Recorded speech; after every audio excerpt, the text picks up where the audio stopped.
Is Nirvana. Two-thirds of Nirvana, Chris and Dave are here, and Kurt's like ditched us to go to the hotel. Well, he hasn't gotten much sleep lately, and so he needs his rest. That's okay, I understand. But I hear you guys are just twice the fun. Oh yeah. Oh yeah. Oh yeah. Which one of you wore the ball gown? The Handbagger's Ball. That was Kurt. Oh, it was Kurt? Yeah. It was ravaging. Was it? Did you see that? No, I didn't. He was a raven. Not unlike yourself, actually. No. What's the deal? How come neither of you guys are wearing dresses for me? Well, I like wearing dresses, but I only like doing it by myself and dancing in front of a mirror while listening to Brady Bunch Christmas album. A lot of times I wear like a zebra-striped G-string with a feather headdress. And I like looking at myself. I'd actually like looking at you that way too. So if next time you do that, if you give me a ring, we'll. Really? Yeah. Well, you like looking, huh? I like to watch. Participating, and you like to watch. I like to watch. I'm the kind of gal who likes to watch. Okay, so now we'll start talking about Nevermind. Me, your old man, you watch. Yeah. Yeah. So the album sold well over 250,000 copies in a month. Yeah. That's pretty amazing. What do you guys think? That's how life is. You know? Reality is something man has been trying. Nobody really expected it to do that well, I don't think.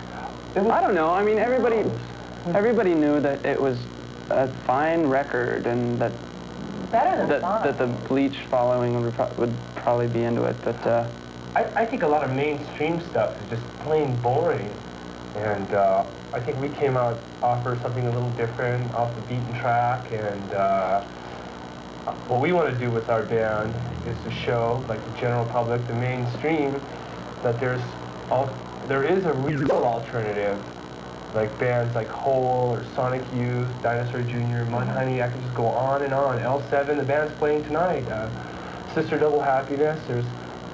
They're real bands that have something real to offer. That they are artists, and it's exciting and it's happening and it's different and it's not stagnant. And we hope we can just break through there and blow it wide open like a Pandora's box. It's so eloquent. Well, on that note, we're going to get into videos right now. Our first video is Ice-T, it's Ricochet, it's for Marcus in Maywood. All right. Yeah! Hi, welcome back to Request Video. I'm Gia. This is Nirvana. It's Dave and Chris, bass player and the drummer. And it's Halloween, don't you know? mm-hmm. So you guys believe in ghosts? Yeah, I've seen a few apparitions. Well, you know, we went to this place in Lawrence, Kansas called Stull. Actually, it was in Stull, Kansas. Yeah, it's by Lawrence, Kansas. And it's this graveyard where there was a church, and it was built in the 1800s. And the story is that the church burnt down with its full congregation in it, and everyone died, so they built it back up again. There's a cemetery around there. There's a cemetery around there. And then the roof caved in and killed a whole other congregation. And then I think it burned down again. But the church is sitting up there, and there's a witch buried in the graveyard. And every equinox, apparently the devil comes and visits this witch. And we gathered all this literature and stuff, and pretty creepy. So we stopped by there with this band called Urge Overkill. And the Urge Meisters. The Urge.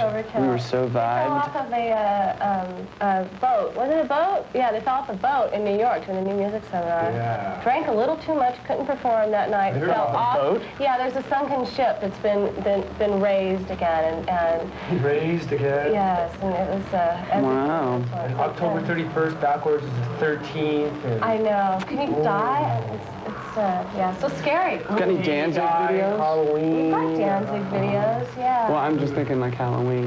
Her Black Wings and all that stuff. You're freaking me out. Okay, fine. We're going to talk more scary stories in a few minutes. Coming up, you'll see Lloyd Cole. She's a Girl, I'm a Man for Regina in Woodland Hills. But right now, here's The Shaman, Move Any Mountain. It's for Eric in Hacienda Heights.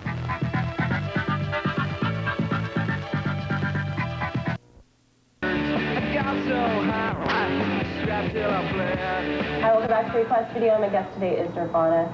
And what do you think it is about the Seattle music scene that's garnered so much attention? It's the water.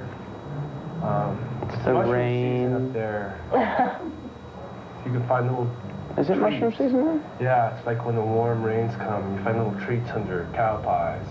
So watch out for that bull out of chase your butt right out of there. It's hard to say, really. That's like the question of the year. It's like, what's with the Seattle music scene? Why That's the question for the last couple of years, bands really. coming out of there? And I just can't really tell you. I mean, I know it's a good scene to where there's like people get along and they support each other, and there's really no jealousy or rivalry between bands. I mean, so there's not like any competition like you guys in Mudhoney and Green River? We're all friends, you know. Green River's been like gone for years. Like, Mother Love Bone and Mudhoney came out of Green River, you know.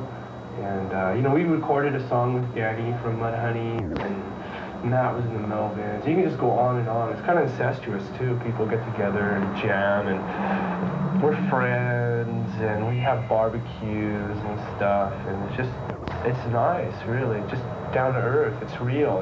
And nobody's really, like, starved for success, or they're in it mainly for the love of music, and I think that's why so many good bands come out of there, because it's genuine. It's not some hairspray stuff, or just guys who want to have, you know, school girls and drive Harley Davidsons. You know? As far as working on the new album on Nevermind, was it more difficult to work on Nevermind than it was to work, for instance, on Bleach, because now you've got a major label? Do you have any constraints or anything? Oh, no. We did whatever we wanted to do. And it was the record that you go down to Hollywood and make a record, spend some money. We're going to have a different approach this time.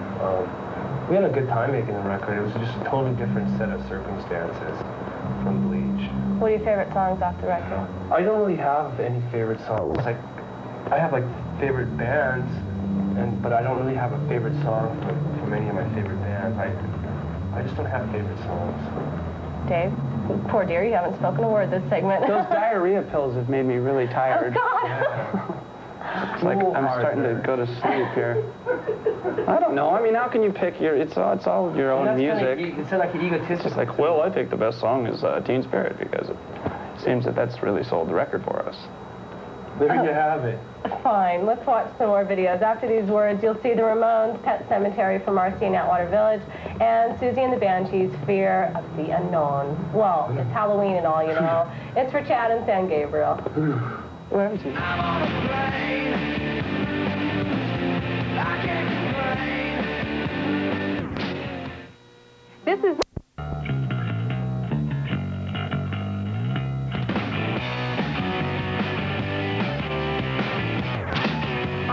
Request Studio, I'm Gia. This is my geeky crew, and over here is Nirvana. Oh, I'm just killing him by saying that. Tonight, the gig you guys are playing, did that stun you that I said that? That I was mean to them? I'm sorry. You just gave me a look like, wow. Wow.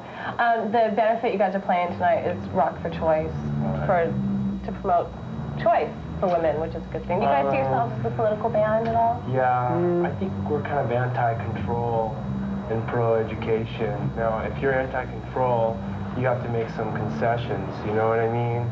Like, I'm anti-control of, like, people controlling women's bodies. I'm anti-control of drugs, especially marijuana. And I'm against guns, but I'm not for controlling them. I don't own a gun. I don't condone owning a gun, but I don't think it's right to tell people not to do anything, you know? And I think education and awareness is the only answer. And this country doesn't run like that. This country runs on control, and that's wrong. Mm-hmm. If you've ever read A Clockwork Orange by Anthony Burgess, you've probably seen the movie. And that's what the whole point of that movie was. They control that guy, Alex. And it's against human nature. If he didn't understand that violence was wrong, they just made him, like, react to it in a negative way. He still wanted to do it. So, but if he actually was educated that something's wrong, and if you give people the right morals, I think things will turn out good in the end. What do you guys think about the music scene right now? I mean, overall, what would you guys change about the music industry? Phoniness. It bums me out just that people, they're sort of, I don't know how to explain it. People buy into anything. Major labels will hype something that just really sort of blows, and there's no creative, artistic quality to it at all. And, you know, people will just... We need to rouse people up in this country. We live under a criminal regime causing trouble all over the planet and making trouble to the planet, and people got to wake up and get with it, because these people who are in power are not progressive thinkers. They're just materialist back scratchers who they don't care. They just look out for themselves, and we've got to come together as a planet. And I'm an anti-nationalist. I'm a human being first, and I'm an American second. We're going to be playing Smells Like Teen Spirit in just a minute, and I read that Kurt wrote that it's just pretty much about apathy. Yeah, right. There's a lot of apathy here. It's easy to be apathetic.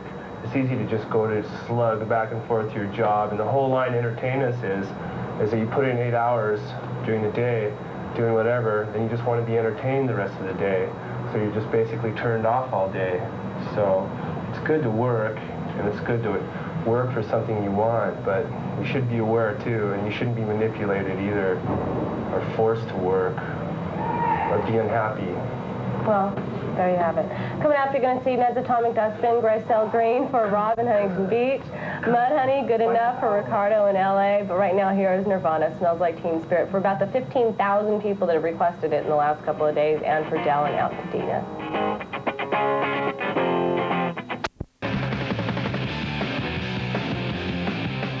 Hi, welcome back to Request Video. My guests today have been Nirvana, and I'm Gia, but you know that.